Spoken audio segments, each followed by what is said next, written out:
Martínez Cruz, estudiante de la Ingeniería en Telemática, y vamos a exponer la actividad Una red de banda ancha a mi alcance de la unidad 2, Comunicación alámbricas y por fibra óptica. Iniciamos. Primeramente vamos a analizar las características de la red de fibra óptica. En este caso, yo analicé la red de fibra óptica que corre de Iztapa a Lázaro Cárdenas. En esta ocasión vamos a ver qué características tiene esta red de fibra óptica submarina. Primeramente, la longitud de red. La red tiene una longitud total de 7.387.2 metros entre Lázaro Cárdenas e Iztapa. Su tasa de transmisión es de 10 GB por segundo. Servicio que proporciona. Esta red nos proporciona un servicio a la comunidad de esa localidad de Internet y telefonía.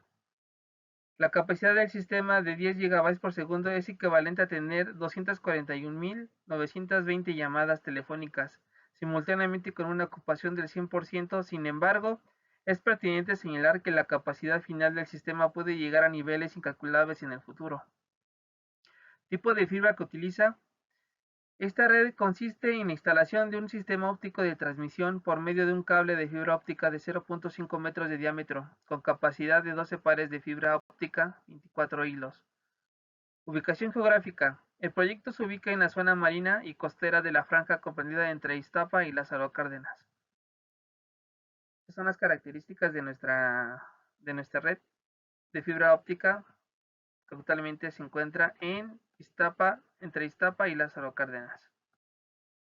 Su ubicación geográfica lo podemos apreciar en este mapa y vemos el punto de Lázaro Cárdenas y Iztapa. Esquema de elementos que conforman la red. Bueno, para la realización de esta instalación de fibra óptica, primero, antes que nada, tenemos que tener dos centrales, las cuales está una en Lázaro Cárdenas y otra en Iztapa. El cable es de fibra óptica. También se requieren amplificadores para que la señal no se pierda, y también requerimos de una base de antena que ayuda a recibir la señal para posteriormente retransmitirla. Esto es básicamente lo que conforma los elementos más importantes que conforman nuestra red de fibra óptica. Ahora vamos a analizar lo que es la ley de Scheele. Esta ley de Scheele es muy importante en las redes de fibra óptica, ya que, como sabemos, la transmisión de datos se da mediante la luz. La ley de Scheele nos da algunos aspectos importantes de cómo es que se transmite el rayo de luz y cómo viajan a través de los filamentos de la fibra óptica o mediante el cable. Nos dice lo siguiente: la ley de Scheele es la ecuación que relaciona los ángulos de incidencia y el ángulo del rayo de luz refractora en función de los índices de refracción de los dos medios distintos en los que se mueve el rayo. Es decir, aquí en esta imagen vemos que la normal es la recta paralela, es una paralela que está dividiendo. Aquí vemos cómo incide el rayo de luz. Sabemos que su velocidad en el aire es de 300 millones de metros por segundo. Entra aquí bueno, primero viaja en el aire, luego cuando entra aquí al agua, sabemos que su velocidad disminuye ya que el agua es más densa, entonces cambia su velocidad.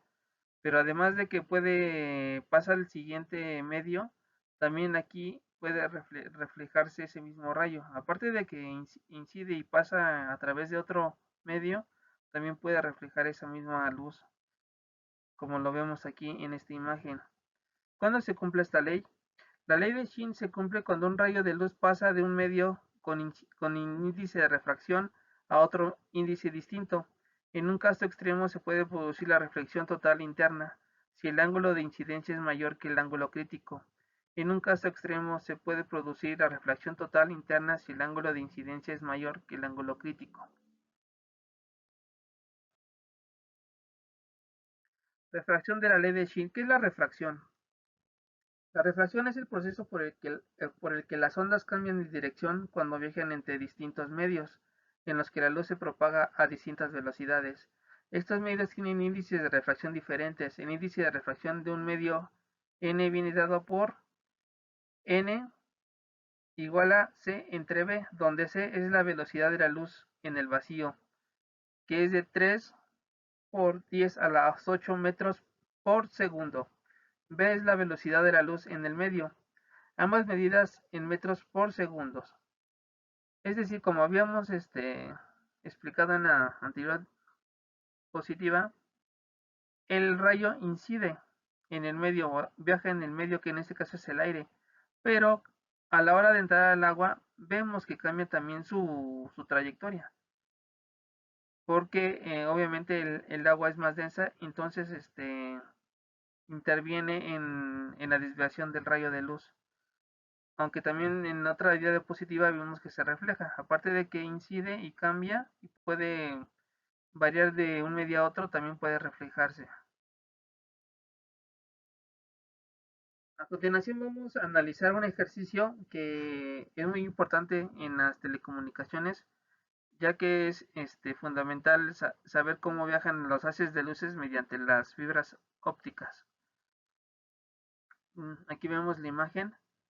Vemos en esta parte donde ese se puede decir es el núcleo de la fibra óptica y este es el recubrimiento. Dice, una fibra óptica está compuesta por dos materiales. Los rayos se propagan en el núcleo de la fibra con un índice de 1.5 en la cubierta. Por otro lado, la cubierta de dicho material posee un índice de... por otro lado, la recubierta de dicho material posee un índice de refracción de 1.4. Determina el cono de aceptación de la fibra, es decir, qué ángulos deben tener los rayos incidentes en la fibra para quedar atrapados en su interior. Bueno, aquí nos dan dos índices de refracción, que uno es el del núcleo, que es de 1.5, y el índice de refracción de la cubierta, o sea, lo que cubre el núcleo de la fibra óptica. Dice, resolución. Dado que la reflexión de los ángulos de incidencia y reflexión son iguales, quedarán atrapados en la fibra aquellos rayos tales que, tras producirse su primera reflexión, esta cumpla la condición de reflexión total. El resto irán perdiendo su energía en las sucesivas refracciones del interior de la fibra. Así podemos partir de la siguiente imagen. Como habíamos comentado, aquí incide el rayo.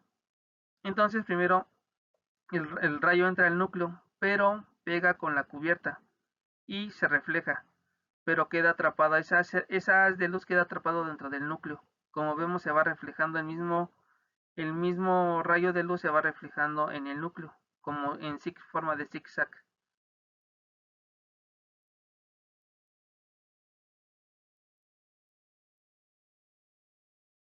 Dice, cuando la luz pasa de un medio a otro de menor índice de refracción, los rayos se alejan de la normal.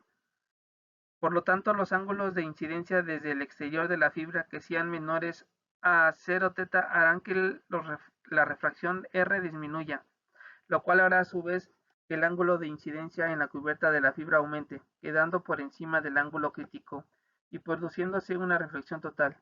Por contra, si el ángulo de incidencia desde el exterior de la fibra es mayor a teta, aumentará el ángulo, por lo cual hará disminuir el ángulo de incidencia sobre la cubierta, quedando por debajo del ángulo crítico y produciendo la reflexión total. En resumen, el rayo queda atrapado en la fibra cuando es menor el ángulo de aceptación. Calcular el ángulo crítico. El ángulo crítico lo calculamos mediante esta fórmula que es teta igual a seno menos 1. Aquí tenemos el índice en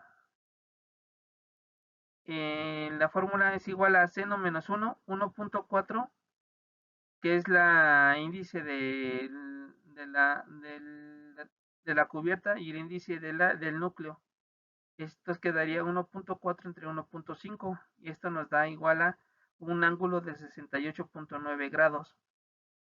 A partir de dicho ángulo y teniendo en cuenta que los ángulos de un triángulo siempre suman 180, podemos determinar que en este caso serían como los ángulos 45 y 45 nos dan 90 menos 68.9 de grados. Este nos da un ángulo de 21.1 grados. Aplicando la ley de Scheele de la refracción de la entrada de la fibra y asumiendo que el exterior es de aire, con índice de refracción de 1 nos queda de la siguiente manera. N1 igual a seno teta igual a n del núcleo por seno es igual a teta igual a índice de núcleo por el índice del aire que es de 1. Esto es por seno igual a 1.5 entre 1, que es el índice de refracción del aire, por seno del ángulo que nos queda aquí de 21.1 grados es igual a 0.53 teta igual a seno menos 1, 0.53 y nos da un ángulo de 32.68. Mediante este ángulo, entonces el haz de luz podrá quedar atrapado dentro del núcleo de la fibra óptica. Como vemos aquí, en esta imagen, vemos cómo entra el haz de luz y de una forma que en su ángulo entra de una manera que la luz se pueda reflejar en la cubierta de la fibra óptica y entonces empieza a viajar dentro del núcleo de los hilos de la fibra óptica. Y así es como terminamos nuestra exposición, esperando nos haya sido de su entendimiento, me haya podido dar a explicar.